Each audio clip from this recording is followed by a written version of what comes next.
The church bells were ringing that Saturday morning in June.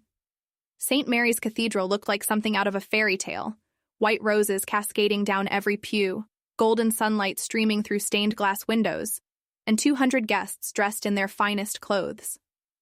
Everyone was smiling, whispering about how beautiful everything looked, how perfect the bride was, how lucky the groom seemed. The air smelled like expensive perfume and fresh flowers, mixed with that old church scent of wood polish and candle wax. I sat in the third row, right side, wearing the navy blue dress she had specifically requested for her bridesmaids. Well, former bridesmaid. I wasn't part of the wedding party anymore. That's a story for later. But I was still there, still smiling, still playing the part of the supportive friend. Because that's what I had always been, wasn't it? The supportive friend, the backup plan, the safety net. She looked absolutely radiant walking down that aisle. Her dress was a custom Vera Wang, something she'd dreamed about since we were teenagers, flipping through bridal magazines in her bedroom while I pretended to care about wedding planning. Her father walked beside her with tears in his eyes, and I could see her mother dabbing at her makeup in the front row. The groom, David, stood at the altar looking like he'd won the lottery, which, in a way, he had. Everyone always said she was the catch, the prize, the one who could have anyone she wanted. The ceremony was flawless. Every word of the vows hit perfectly. Every tear seemed genuine. Every smile looked like it belonged in a magazine. The photographer was capturing every angle, every moment, every emotion. This would be the wedding everyone talked about for years. The perfect love story, the fairy tale ending. But fairy tales don't usually include the friend sitting in the audience who knows exactly what the bride did 3 weeks ago. Fairy tales don't mention the person who has screenshots of text messages that could destroy everything, and they definitely don't talk about the moment when that friend decides that enough is enough. I watched her say "I do" with such conviction, such pure joy, and I felt something cold settle in my chest. Not jealousy. I'd moved past that years ago. Not sadness either. It was something much more dangerous. Clarity. Crystal clear understanding of exactly who she was and exactly what she deserved. The reception was at the Riverside Country Club, the same place where we'd attended her Sweet 16 party 8 years ago. Back then, I was the best friend, the one who helped plan everything, the one who made sure she looked perfect in every photo. Now I was just another guest, sitting at table 7 with her college roommates and some distant cousins. During the cocktail hour, I watched her work the room like the social butterfly she'd always been. She hugged everyone, posed for countless photos, and told the same stories about how she and David met, how he proposed, how perfect everything was. She was glowing, absolutely glowing, and everyone was eating it up. "She looks so happy," said Jennifer, one of her sorority sisters, as we watched the bride laugh at something her new mother-in-law said. "She does," I agreed, taking a sip of my champagne. "She's always been good at that." "Good at what?" Jennifer asked. "Looking happy," I said simply. The dinner was served at 7. Prime rib and salmon, exactly what she'd wanted. The speeches started with her father, then David's best man, then her maid of honor, her cousin Sarah, who'd taken my place after our falling out. Each speech was full of love and admiration, talking about what an amazing person she was, how she deserved all the happiness in the world, how perfect she and David were together. I sat there listening, remembering all the times I'd heard similar speeches about her. High school graduation, college acceptance parties, job promotions, birthday celebrations, always the golden girl, always the one everyone loved, always the one who could do no wrong. But I knew better. I'd known better for years. The dancing started at 9. The first dance was to At Last by Etta James, her choice, of course. She'd always loved that song, always said it would be perfect for her wedding. David spun her around the dance floor like they were in a movie, and everyone watched with those dreamy expressions people get at weddings. I found myself standing near the bar, watching the scene unfold. The happy couple, the proud parents, the celebrating guests. Everyone was so caught up in the magic of the moment, so invested in the story they thought they were witnessing. The story of true love conquering all, of two people meant to be together, of happily ever after.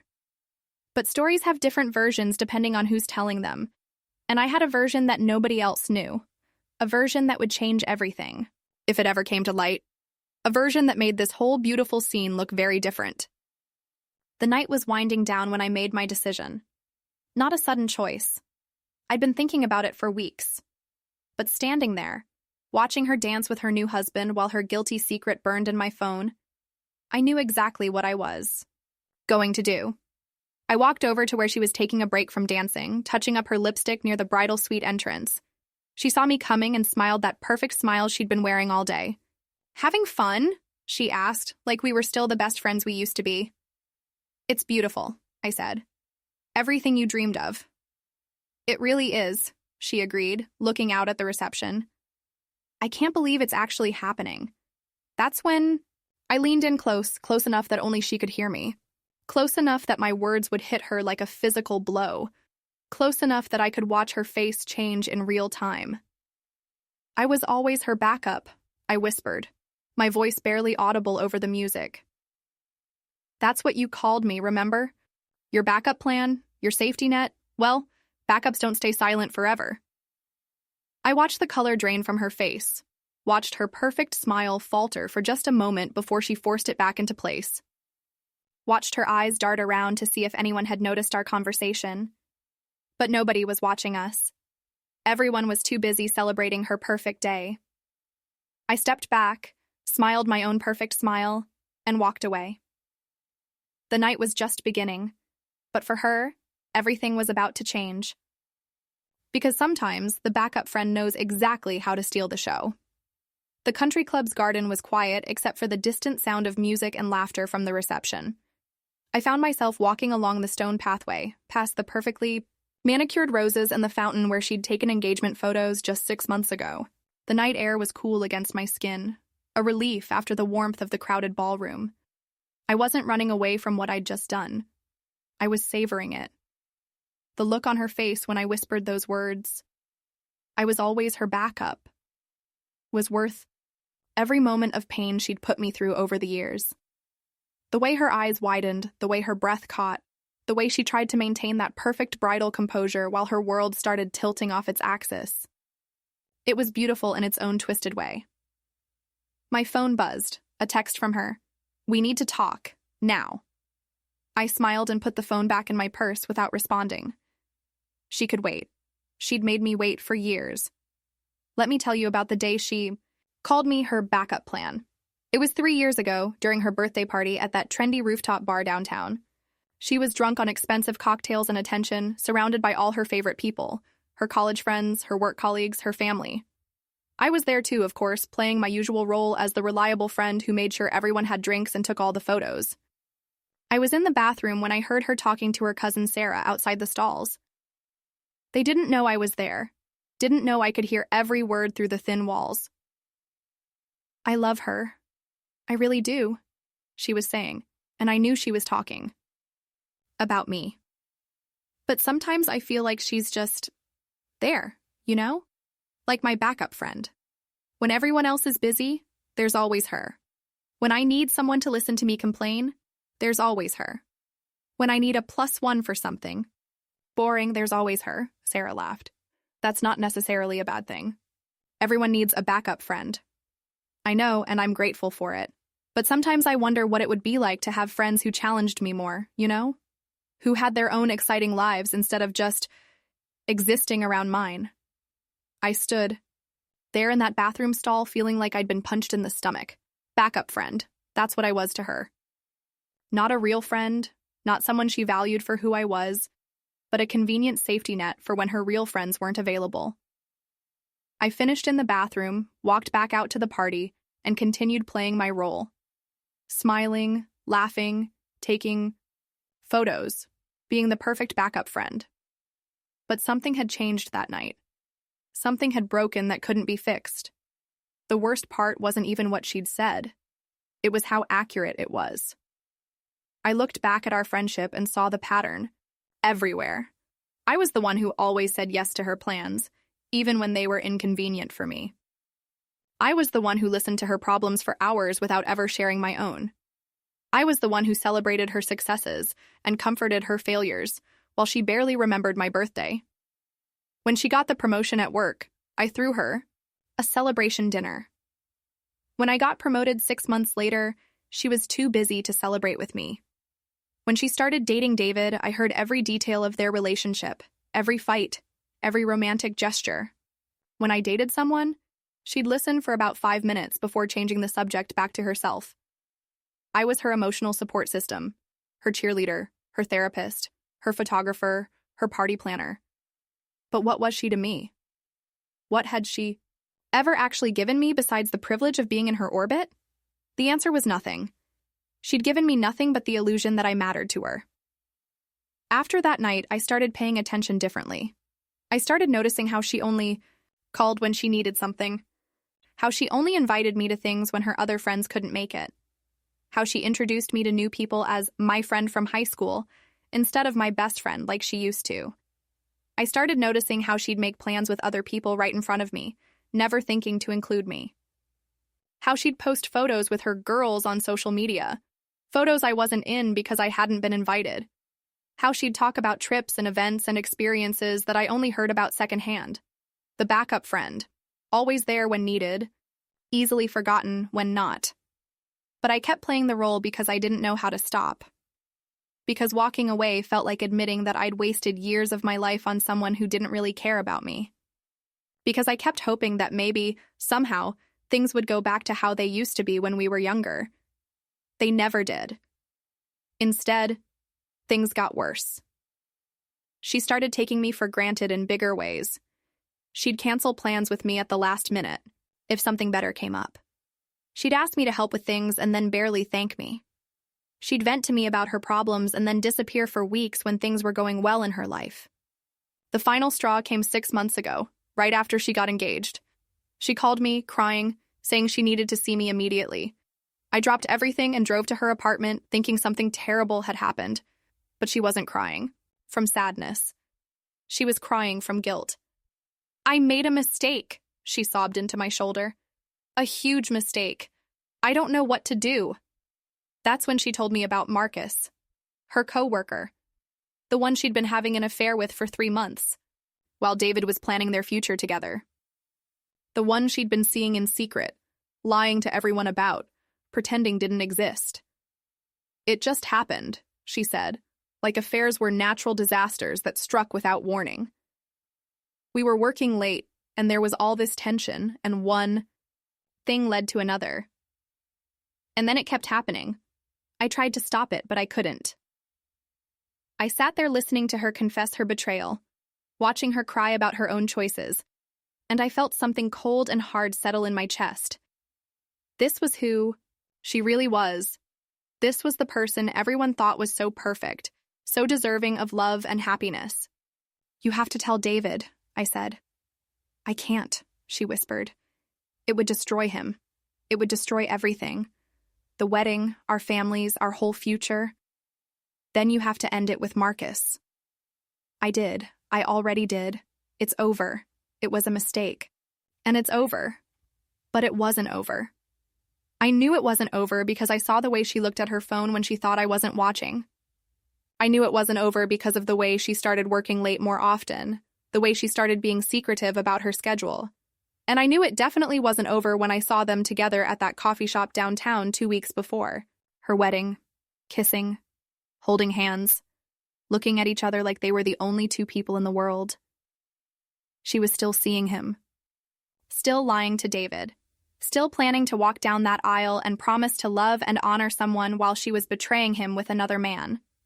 That's when I realized that being her backup friend had given me something valuable after all. Front row. Seats to watch her destroy herself. My phone buzzed again. Another text. Please, we need to talk about this. I looked back toward the reception, where I could see her through the windows, still in her perfect white dress, still smiling for photos, still playing the part of the blushing bride. But I could also see the tension in her shoulders now, the way she kept glancing toward the garden, the way her smile looked just a little too forced. Good. Let her worry. Let her wonder what I was going to do next, because the backup friend was done being silent. The fountain in the garden had been turned off for the night, leaving only the sound of my heels clicking against the stone pathway as I made my way back toward the reception.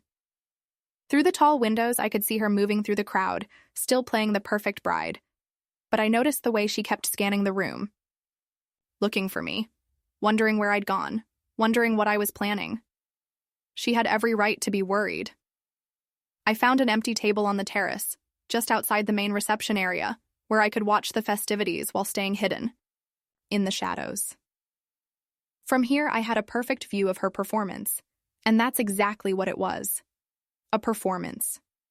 The radiant smile, the graceful movements, the way she touched David's arm and laughed at his jokes. All of it carefully orchestrated to maintain the image she'd spent years building. But I remembered when the performance started. I remembered when she stopped being my genuine best friend and started being a carefully curated version of herself. We were 15 when I first noticed the change. It was sophomore year of high school, and she'd just made varsity cheerleading while I was still on JV. Suddenly, she had a whole new group of friends. Older, prettier, more popular. I watched her transform herself to fit in with them, adopting their mannerisms, their speech patterns, their interests. "You should try out for varsity next year," she told me one day after practice, but her tone suggested she didn't really want me to. I mean, if you think you're ready for that level, I wasn't ready, and we both knew it. But what hurt wasn't the implication that I wasn't good enough. It was the way she said it, like she was doing me a favor by even suggesting it. Like she was throwing me a bone to make herself feel better about leaving me behind. That became the pattern. She'd move up to a new level, academically, socially, professionally, and I'd be left scrambling to keep up. Not because I couldn't achieve things on my own, but because she'd made our friendship conditional on my ability to remain useful to her in her new environment. When she got into the honors program junior year, she'd call me to complain about how hard the classes were, how stressed she was, how much work she had to do. But when I suggested we study together, she was always studying with her honors friends because they understood the material better. I was good enough to listen to her stress, but not good enough to actually help her with it. Senior year, when she was dating the captain of the football team, I became her alibi. She'd tell her parents she was staying at my house when she was really staying at his. She'd have me cover for her when she skipped class to spend time with him. I was useful for maintaining her good girl image while she did whatever she wanted. But when prom came around, and I didn't have a date, did she suggest I join her group? Did she try to set me up with one of her boyfriend's friends? No. She told me I should focus on my studies instead of worrying about prom, as if I was choosing to be alone, as if I preferred being the girl who stayed home while everyone else made memories. College was supposed to be different. We were going to the same university, and I thought maybe we'd finally be equals again. But she rushed the most exclusive sorority on campus while I joined a smaller, less prestigious one. She lived in the newest dorm while I was stuck in the old building across campus. She dated fraternity guys while I struggled to meet anyone at all. "You're so lucky you don't have to deal with all this drama," she'd tell me when her sorority sisters were fighting or when her boyfriend was being difficult. "Your life is so much simpler." Simpler. Like having fewer friends was a choice. Like being less involved was a preference. Like watching her live the college experience I wanted while I remained on the sidelines was somehow easier for me. I became her escape from her complicated life. When she was tired of her sorority obligations, she'd come to my dorm room to just relax and be normal. When she was fighting with her boyfriend, I was the one who listened to her cry and helped her figure out what to do. When she was stressed about maintaining her image, I was the safe space where she could let her guard down. But what was I getting from this friendship? What was I receiving in return for all the emotional labor I was providing? The answer was crumbs, occasional attention when she needed something, invitations to events when her other friends weren't available, the privilege of being her confidant when she needed to process her feelings. After college, the pattern continued in new ways. She got a job at a prestigious marketing firm while I worked at a smaller company. She moved to a trendy apartment downtown while I rented a place in the suburbs. She traveled to Europe and Asia for work while I took my vacation days to visit my parents. And through it all, I remained her constant. The friend who was always available, always supportive, always willing to drop everything when she needed. Me. When she got promoted to senior account manager, I threw her a celebration dinner at an expensive restaurant I couldn't really afford. When I got promoted to team lead 6 months later, she was swamped with work and could only manage a quick congratulatory text. When she started dating David, I heard every detail of their relationship. How he surprised her with flowers, how he took her to expensive restaurants, how he was the one. I helped her pick out outfits for their dates, listened to her analyze, every text he sent, celebrated with her when he said he loved her. But when I started dating someone, a nice guy from my office who actually seemed to care about me, she barely pretended to be interested. She'd ask polite questions and then immediately change the subject back to her own relationship. When that relationship ended, she offered generic comfort and then launched into a story about how David had done something romantic that weekend. I was her emotional dumping ground, her cheerleader, her therapist, her event planner. But I was never her priority. I was never the friend she called just to chat, just to see how I was doing, just because she missed me. I was the backup friend, always there when needed, easily forgotten when not. The engagement party was the perfect example. She asked me to help plan it, and I spent weeks organizing every detail. I found the venue, coordinated with the caterer, designed the invitations, managed the guest list. I worked overtime to make sure everything was perfect for her special day. But when the party happened, I was seated at a table in the back with her distant relatives and college acquaintances. The people who mattered, her sorority sisters, her work friends, her family, were all at the front tables. I was just the help, relegated to the cheap seats after I'd outlived my usefulness. That night, I watched her give a speech thanking everyone who had made the party possible. She thanked the venue coordinator, the caterer, her maid of honor, her family. She never mentioned me. Not once. The person who had actually organized the entire event was invisible to her. That's when I realized that I wasn't just the backup friend. I was the ghost friend, present when convenient, invisible when it mattered. But ghosts have a way of haunting people, and I was about to become the kind of ghost that doesn't stay quiet in the shadows. My phone buzzed again. This time it was a call, not a text. Her name flashed on the screen, along with a photo from her engagement shoot, the one I'd helped coordinate, of course. I declined the call and put my phone on silent. Let her wonder. Let her worry. Let her feel what it's like to need someone and have them be unavailable. Because the backup friend was done being on call. 3 months before the wedding, I was sitting in my favorite coffee shop on 5th Street, the one with the mismatched chairs and terrible Wi-Fi, where nobody from our social circle ever went. I was grading papers. Being a high school English teacher meant my weekends disappeared into red ink and teenage drama. The autumn rain was drumming against the windows, and I had my noise-canceling headphones on, lost in the rhythm of marking essays about The Great Gatsby when I saw them. Marcus and a woman who definitely wasn't Sarah. They were at a corner table hidden behind a pillar, thinking they were invisible. But I had the perfect angle from where I sat. The woman was stunning. Long dark hair, designer clothes, the kind of effortless beauty that made other women feel inadequate. She was leaning across the table, her hand covering his, and Marcus was looking at her like she hung the moon. I knew that look. I'd seen it directed at Sarah 1,000 times. The way his eyes crinkled at the corners, the slight tilt of his head, the unconscious lean forward. But this was different. This was hungry. Desperate. Real. With Sarah, Marcus always seemed like he was playing a part. The devoted fiancé, the perfect boyfriend, the man who'd won the prize everyone wanted.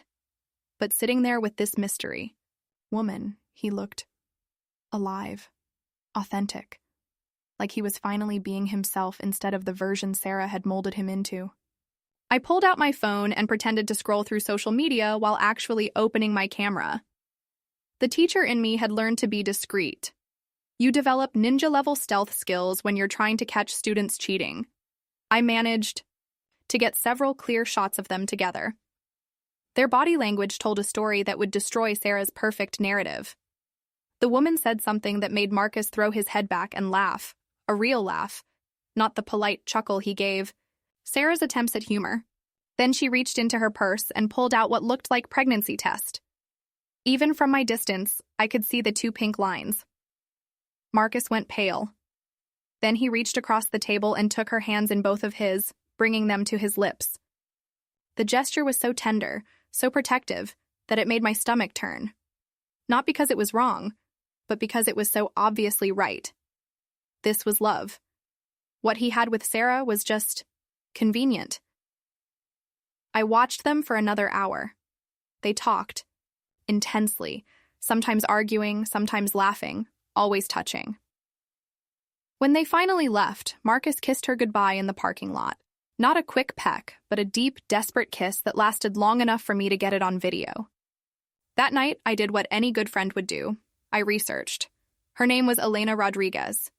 She was a pediatric nurse at Children's Hospital, had a master's degree from Johns Hopkins, volunteered at animal shelters on weekends, and according to her Instagram, had been in a relationship with someone named M for over 2 years. The timeline was damning. Marcus had been with Elena longer than he'd been engaged to Sarah. I spent hours scrolling through Elena's social media, piecing together the story. There were photos of hands holding coffee cups with masculine fingers visible. Pictures of restaurant tables set for two with captions like perfect date night. A photo from last Christmas showing 2 stockings hung by a fireplace. One embroidered Elena, the other just showing the letter M. The most devastating evidence was a post from exactly 1 year ago. A photo of a positive pregnancy test with the caption, "Our little miracle didn't make it, but we're stronger together. Love you forever, M." The comments were full of support from friends and family, people who clearly knew about this relationship, this loss, this life Marcus was living parallel to his engagement to Sarah. I sat in my apartment until 3 a.m., staring at the evidence on my phone. Part of me felt sick, not just because of what Marcus was doing, but because of what it meant. Sarah, for all her flaws, didn't deserve this level of betrayal. She was planning a wedding, choosing flowers, tasting cakes, believing in a future. That was built on lies. But another part of me felt vindicated. Sarah had spent years making me feel like I wasn't enough, like I was lucky to be included in her perfect life. She'd used me as her emotional support system while treating me like a convenience store, only valuable when she needed something. And here was proof that her perfect life, her perfect man, her perfect love story was all an illusion. I could have told her right then, could have sent the photos, explained what I'd seen, been the good friend who saves her from making a terrible mistake. That would have been the right thing to do. Instead, I saved everything to a private folder on my phone and went to bed. Because sometimes the right thing and the satisfying thing are 2 very different choices, and I was tired of always choosing right when it came to Sarah. Tired of being the good friend, the reliable backup, the one who sacrificed her own feelings for Sarah's happiness. For once, I wanted to see what would happen if I chose satisfaction instead. The next morning, Sarah called to tell me she'd found the perfect venue for her bridal shower.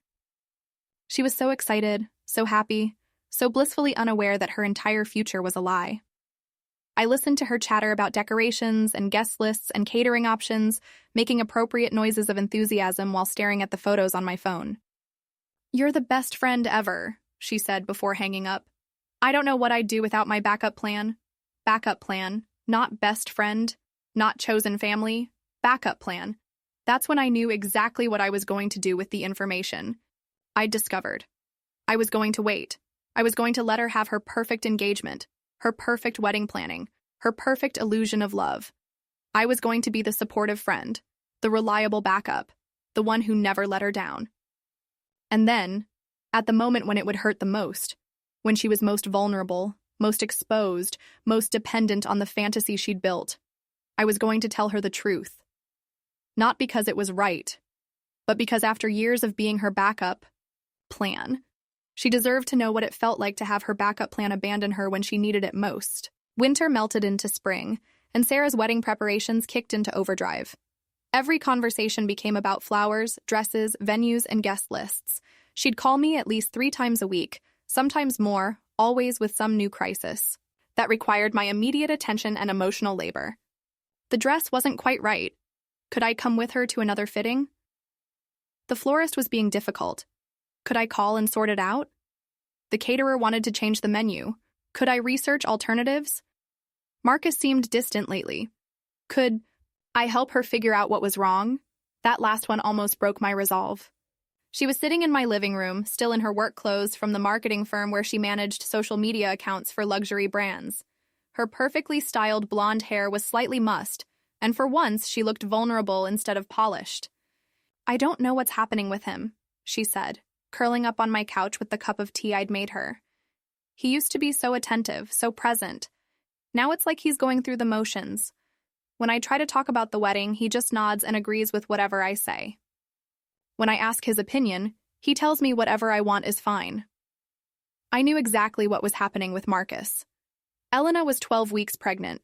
I'd been following her Instagram religiously, watching her document the journey with carefully cropped photos that never showed her face but always included Marcus's hands, his shadow, his presence.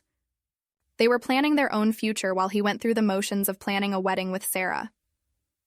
"Maybe he's just stressed about work," I offered, the lie tasting bitter on my tongue. "Men process big life changes differently than we do." Sarah nodded eagerly, desperate for any explanation that didn't involve her perfect relationship being flawed. "You're probably right. He has been working late a lot lately, and planning a wedding is overwhelming for everyone. Working late." I almost laughed. According to Elena's posts, Marcus had been spending his late work nights at prenatal appointments, shopping for baby furniture, and having romantic dinners at restaurants across town where none of Sarah's friends would see them. "Have you tried planning something special for just the two of you?" I suggested. "Maybe a weekend getaway, some time to reconnect without all the wedding stress?"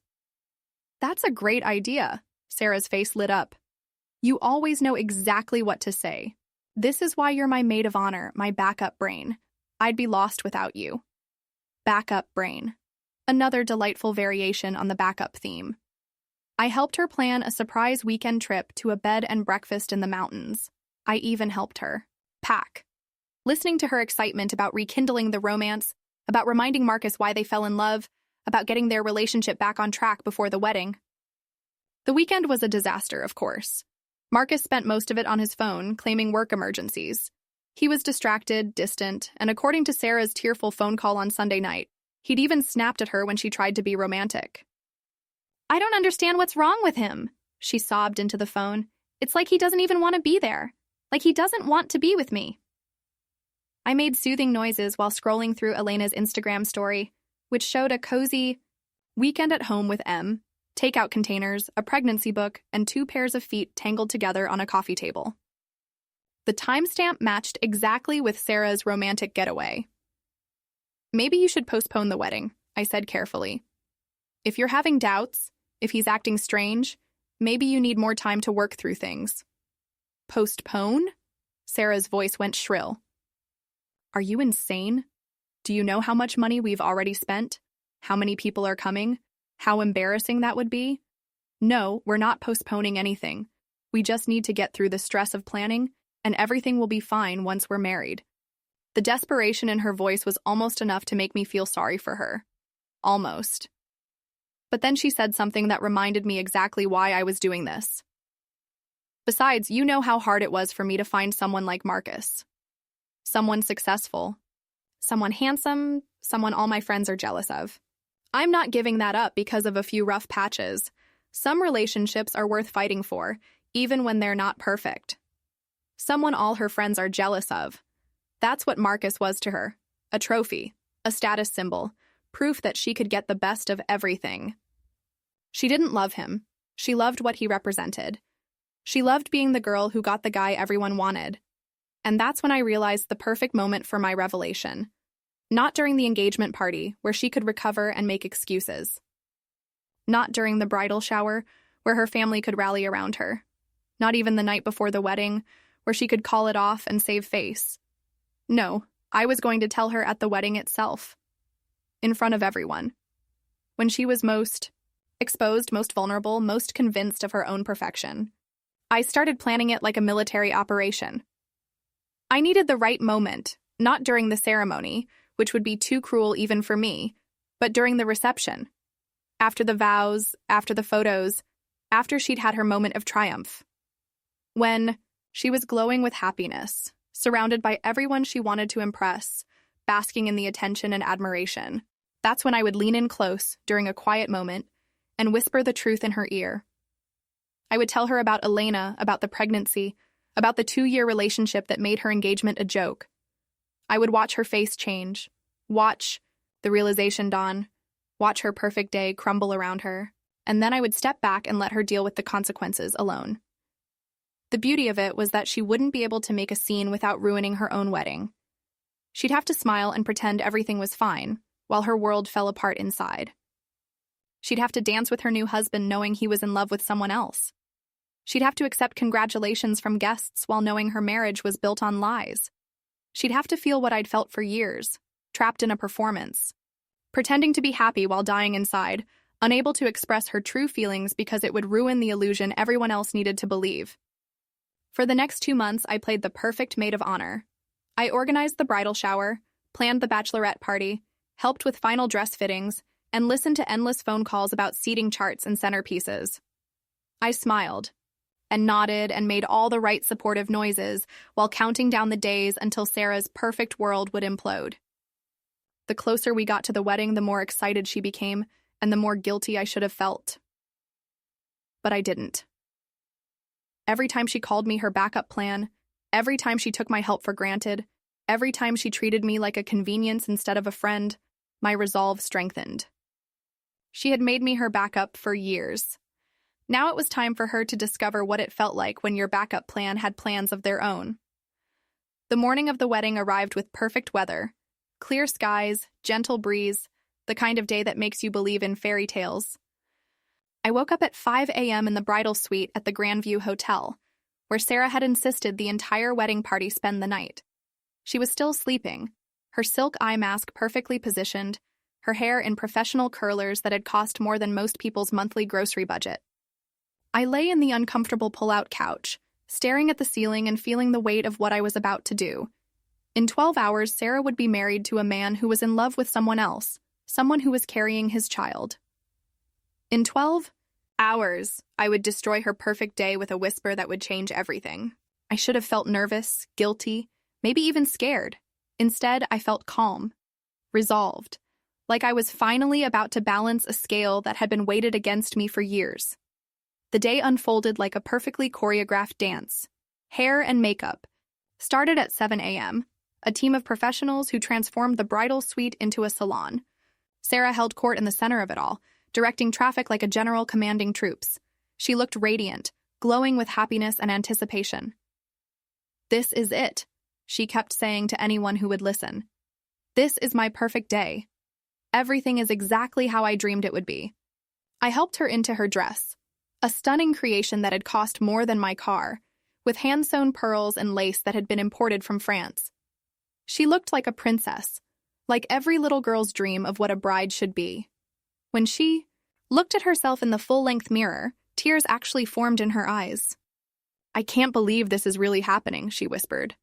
"I'm marrying the man of my dreams. I'm going to be Mrs. Marcus Chen. I'm going to have the perfect life I always wanted."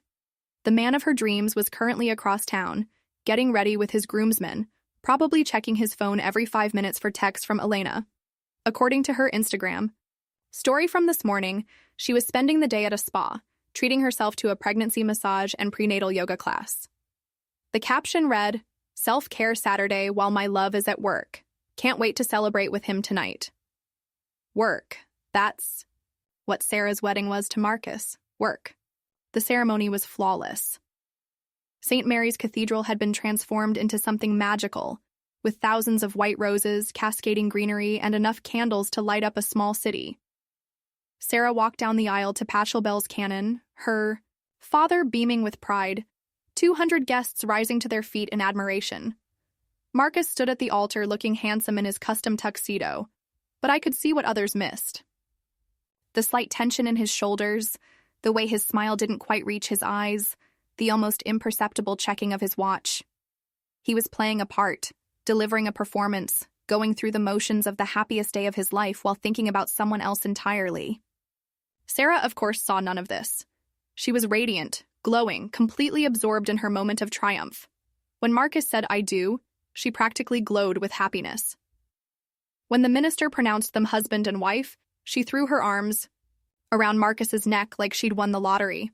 The kiss was perfect for the cameras, romantic, passionate, the kind of moment that would look beautiful in wedding photos and videos. But I was watching Marcus's face, and I saw the moment he opened his eyes during the kiss, the flash of something that looked almost like regret. The reception was held in the hotel's grand ballroom, decorated to match the ceremony with white, roses, gold accents, and enough crystal to stock a jewelry store. Sarah had spared no expense. This was her moment to show everyone exactly how perfect her life was, how much she was loved, how lucky she was to have gotten everything she wanted. The first dance was to At Last by Etta James. Sarah's choice, of course. She'd told me weeks ago that it was perfect because she'd finally found her person, finally gotten her happy ending, finally proven that good things come to those who wait for the best.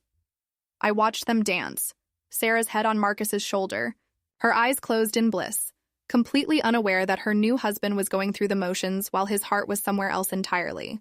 The guests were all smiling, taking photos, commenting on what a beautiful couple they made.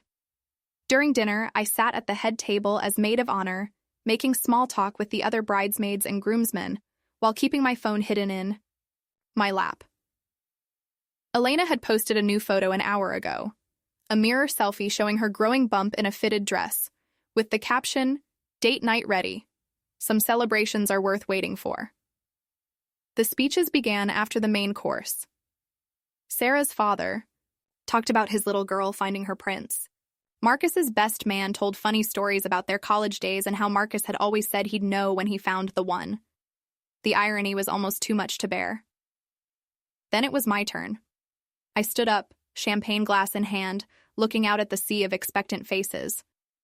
Sarah was beaming at me, her new husband's hand in hers, completely trusting that I would deliver the perfect maid of honor speech to cap off her perfect day. "I've known Sarah for 15 years, I began, my voice steady and clear. "I've watched her dream about this day, plan for this moment, wait for the right person to share her life with." The crowd murmured appreciatively. Sarah squeezed Marcus's hand and mouthed, "I love you," at me. Sarah has always known exactly what she wanted. I continued. She's never settled for less than the best, never accepted anything that wasn't perfect. She's always believed that she deserved the very best life had to offer. More nods, more smiles. This was exactly the kind of speech they expected, praising Sarah's high standards, her refusal to settle, her determination to get everything she wanted. "And Marcus," I said, turning to look at the groom, "you're clearly everything Sarah was looking for. Successful, handsome, charming, the kind of man every woman dreams of marrying." Marcus smiled uncomfortably, probably wondering where this was going. Sarah was practically glowing with pride. "So here's to Sarah and Marcus," I said, raising my glass. "May your marriage be everything you both deserve." The crowd raised their glasses and drank. Sarah blew me a kiss. Marcus nodded politely, and I sat down, having delivered exactly the speech they expected while saying nothing I didn't mean. Because Sarah would get exactly what she deserved, a marriage built on lies. And Marcus would get exactly what he deserved, the consequences of his deception. But my real moment was still coming. After the speeches, the dancing resumed. Sarah was in her element, floating from group to group, accepting congratulations, posing for photos, basking in the attention and admiration. She looked like a queen holding court, surrounded by her subjects, completely in control of her perfect kingdom. That's when I made my move. I waited until she was between conversations, standing near the edge of the dance floor, watching Marcus dance with his mother. She looked serene, content, absolutely convinced that she had won the ultimate prize. I walked up beside her, close enough that no one else could hear, and leaned in like I was about to share a sweet, intimate moment between best friends. "Sarah," I said softly, my voice barely above a whisper, "I need to tell you something about Marcus." She turned to me with a smile, expecting some sentimental observation about how perfect everything was, how beautiful she looked, how lucky she was. Instead, I said the words that would destroy everything. "He's been having an affair for 2 years. Her name is Elena Rodriguez, and she's pregnant with his baby." The silence that followed my words was deafening. Even with 200 people chattering around us, it felt like the entire cathedral had gone mute. Sarah's face went through a series of expressions: confusion, disbelief, shock, and then something I'd never seen before: complete and utter devastation. Her bouquet of white peonies trembled in her hands. The same hands that had dismissively waved me away countless times, that had patted my shoulder condescendingly when she called me her emotional support friend, that had never once reached for me when I needed comfort. "What did you just say?" she whispered, her voice barely audible over the organ music that was still playing softly in the background. I leaned closer, close enough that I could smell her expensive perfume, the one she'd bought for her honeymoon in Italy, the trip she'd planned without even thinking to ask if I wanted to hear about it. Close enough that I could see the tiny beads of sweat forming on her forehead despite the air conditioning. "Elena Rodriguez," I repeated slowly, savoring each syllable. "She works at the marketing firm downtown. 26 years old, brunette, about 5'6". She's been sleeping with your husband for 2 years, and she's 4 months pregnant with his child." Sarah's legs gave out slightly, and she grabbed onto the back of the pew in front of us. Mrs. Henderson, her elderly neighbor, turned around with concern. "Sarah, dear, are you all right? You look pale." "I'm fine," Sarah managed, though her voice cracked on the word fine. She looked at me with eyes that were starting to fill with tears. "You're lying. You have to be lying." But I could see in her expression that she knew I wasn't. Sarah had always been intuitive. It's what made her so good at manipulating people's emotions. She could read micro-expressions, pick up on subtle changes in behavior. And right now she was reading the absolute certainty in my face. "Why would I lie about something like this?" I asked, tilting my head with fake innocence. "On your wedding day, no less. What kind of friend would do that?" The irony wasn't lost on either of us. What kind of friend indeed? "How do you know this?" she demanded, her voice getting slightly louder. A few people in nearby pews were starting to glance our way. "I've known for 3 months," I said simply. "I saw them together at that little Italian place on Maple Street. You know, the one you said was too ethnic for your taste? They were very affectionate. So I did some digging." I pulled out my phone and showed her the photo I'd taken that day. Michael with his arm around a pregnant woman, both of them laughing as they shared a plate of pasta. The timestamp clearly showed it was from last Tuesday, just 5 days before the wedding. Sarah stared at the photo for a long moment. I watched as the color drained completely from her face, as her breathing became shallow and rapid. She was having what looked like the beginning of a panic attack. "There are more photos," I continued conversationally. "Videos too, text message screenshots. Elena was very chatty about their relationship on social media before she made her accounts private. Apparently Michael told her he was going to leave you after the honeymoon. Something about not wanting to hurt you before the big day." Each word was a carefully placed knife, and I was twisting them slowly. This was the moment I'd been planning for months, and it was even more satisfying than I'd imagined. He was going to leave me? Sarah's voice was barely a whisper now. "According to Elena's Instagram stories, yes. She's been apartment hunting in the suburbs, looking at places with good school districts." I paused for effect. "For the baby." Sarah's bouquet fell to the floor. The white peonies scattered across the burgundy carpet, and she didn't even notice. She was staring straight ahead at the altar where Michael stood, completely oblivious to the fact that his entire life was about to implode. "I need to," she started, then stopped.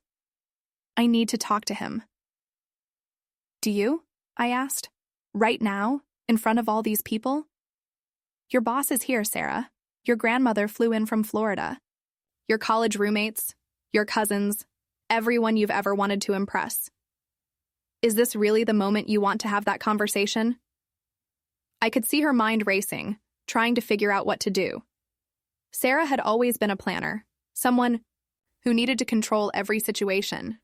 But this was spiraling far beyond her control, and she knew it. "Why are you telling me this now?" she asked, finally looking directly at me. "Why not before? Why not weeks ago when you first found out?" This was the question I'd been waiting for. the one that would let me deliver the final blow. Because, I said, my voice steady and calm, you called me your backup friend, remember? Your emotional support system? Well, backup friends don't get to make the big decisions. We just get called in when the main players aren't available. Her eyes widened as she realized what I was saying. This is revenge, she breathed. This is truth, I corrected. I'm just choosing when to deliver it. And I chose now because this is when it would hurt the most. When you have the most to lose. When the fall would be the hardest. The organ music swelled as the processional began. Sarah's maid of honor was walking down the aisle, followed by her bridesmaids. In just a few minutes, Sarah would be expected to make her grand entrance. You can't do this to me, she said, desperation creeping into her voice. I'm not doing anything to you, I replied. Michael did this. Elena did this. I'm just the messenger. The backup friend who finally got promoted to leading lady.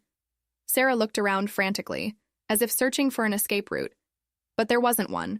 200 people were waiting for her. The photographer was positioned and ready. The videographer was rolling. Her parents had spent $40,000 on this day. What do you want?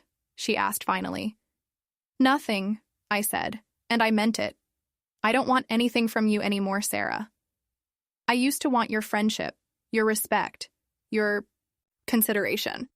But I realized something these past few months. I don't actually like you very much. And I haven't for a long time. The truth of that statement hit both of us simultaneously. All these years, I'd been trying to maintain a friendship with someone I'd grown to resent. Someone who treated me like an accessory to her life, rather than a real person with real feelings. So what happens now? She asked. Now you get to choose, I said, standing up and smoothing down my dress. You can walk down that aisle and marry a man who's been cheating on you for 2 years and planning to leave you for his pregnant mistress. Or you can do something about it. Either way, I've done my part. I started to walk away, then turned back. Oh, and Sarah? Elena will be at the Marriott downtown tonight, room 412, in case you want to have a conversation with her too. I took my seat in the third row, right behind Sarah's college friends who were all checking their phones and whispering about how beautiful everything looked. The irony was almost too much to bear. Beautiful, perfect. Exactly the kind of facade Sarah had spent her entire life constructing. The processional music continued, and I watched as Sarah's bridesmaids took their positions at the altar. Michael stood there in his perfectly tailored tuxedo, adjusting his cufflinks nervously. He had no idea that his world was about to end. None of them did. I pulled out my phone and opened the group chat I had with some of our mutual friends.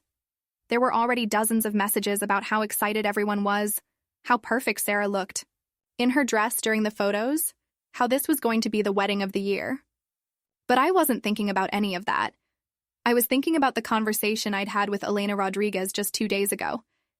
Yes, I'd contacted her directly. After weeks of surveillance and research, I'd found her number and called her. Told her I was a friend of Michael's fiancé, and that I thought she deserved to know the truth about what was really happening. Elena had been surprisingly honest. She'd told me everything, how they'd met at a conference, how the affair had started, as just physical attraction but had evolved into something deeper. How Michael had promised to leave Sarah after the wedding, because he didn't want to hurt her before her big day. How Elena had been patient, understanding, supportive. He says she's not the right person for him, Elena had confided. That they grew apart years ago but stayed together out of habit.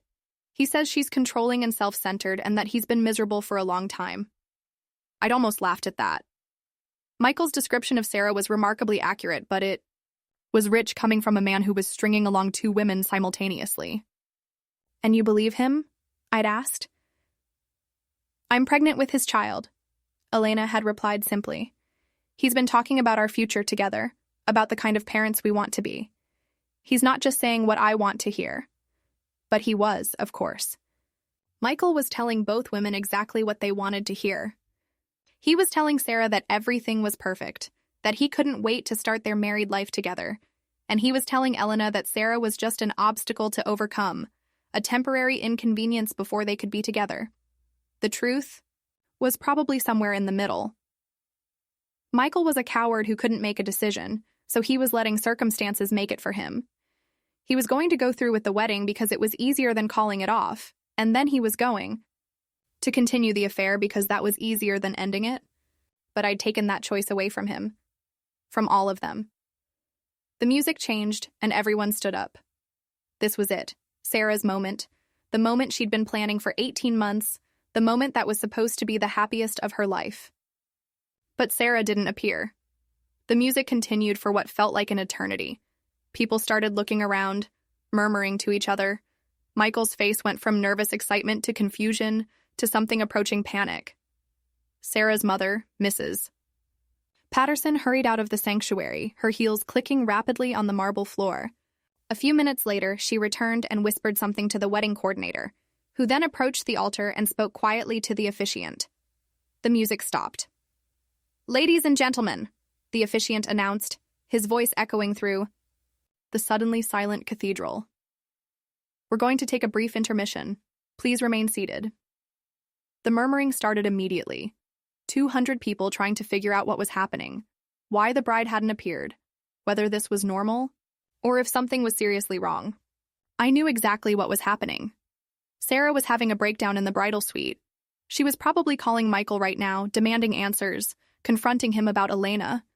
Or maybe she was calling Elena directly, using the information I'd given her.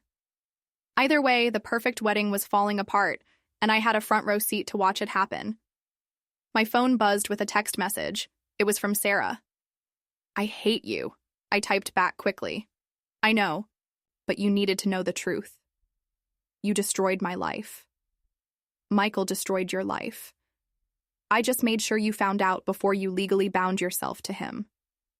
There was a long pause before her next message. "He admitted it. Everything. He's been planning to leave me for months." I felt a strange mix of satisfaction and something that might have been sympathy. But the sympathy was fleeting. Sarah had made her choices, and now she was dealing with the consequences. "What are you going to do?" I texted back.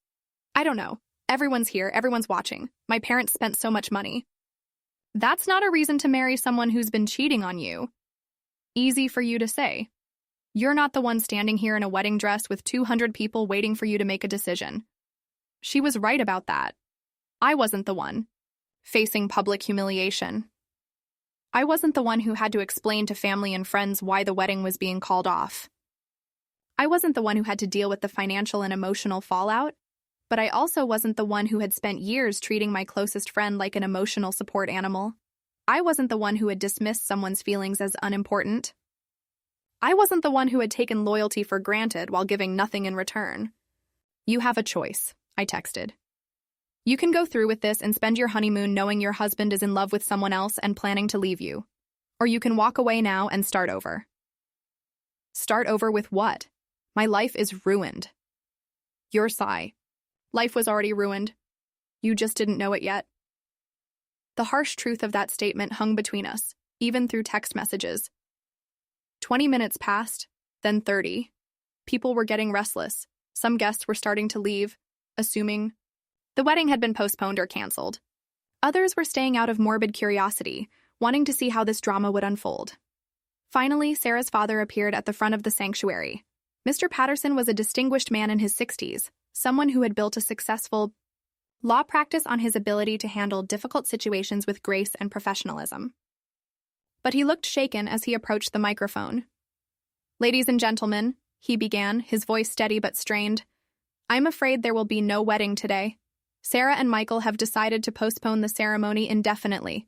We apologize for any inconvenience, and we thank you for your understanding during this difficult time." The reaction was immediate and intense. Gasps, whispers, a few people actually standing up to get a better view of the drama unfolding. Michael looked like he'd been hit by a truck. The bridesmaids were huddled together, looking confused and upset.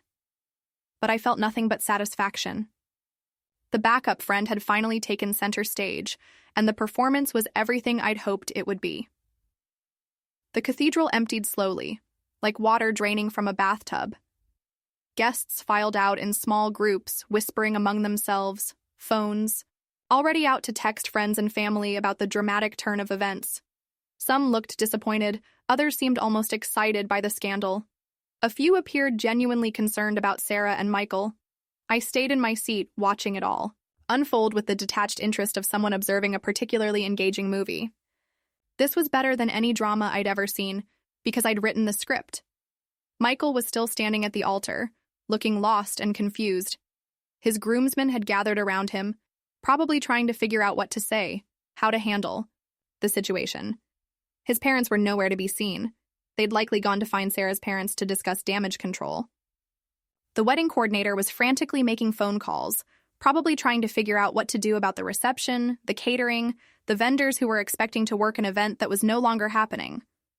The financial implications alone would be staggering. But that wasn't my problem. None of this was my problem anymore. My phone buzzed again, another text from Sarah. I told him I know about Elena.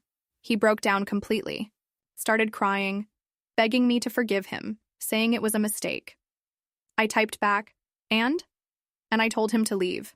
I told him to go to her, since that's obviously where he wants to be. Good for you.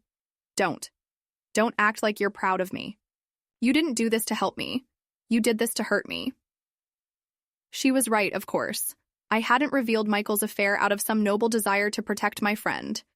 I'd done it because I wanted to watch her perfect life crumble. I wanted her to feel the kind of pain and humiliation that I'd been carrying around for years. Does it matter why I did it? I texted back. The result is the same. You're free. Free? I'm humiliated. Everyone I know was here. Everyone I work with. Everyone from college. My entire family. They all just watched my life fall apart in real time. Better than spending the next 5 years married to someone who doesn't love you. How do you know he doesn't love me? The question surprised me. Even after everything that had happened, Sarah was still clinging to the possibility that Michael's feelings for her were real. Because people who love you don't cheat on you for 2 years? I replied. People who love you don't plan to leave you for someone else. People who love you don't get other women pregnant while planning a wedding with you. There was a long pause before her next message. I keep thinking about what you said, about not liking me. How long have you felt that way? I considered lying, softening the blow, but we were past the point of polite deception. Honestly, years. Maybe since college. You changed, Sarah. Or maybe I just started seeing you clearly. You became someone who only cared about other people when it benefited you. Someone who treated friendship like a transaction. That's not true, isn't it? When was the last time you asked me about my life without immediately turning the conversation back to yourself? When was the last time you remembered something important to me? When was the last time you were there for me when I needed support? I could have given her specific examples. The time I'd gotten food poisoning and spent 3 days in the hospital, and she'd never even called to check on me because she was busy planning a weekend trip with her work friends.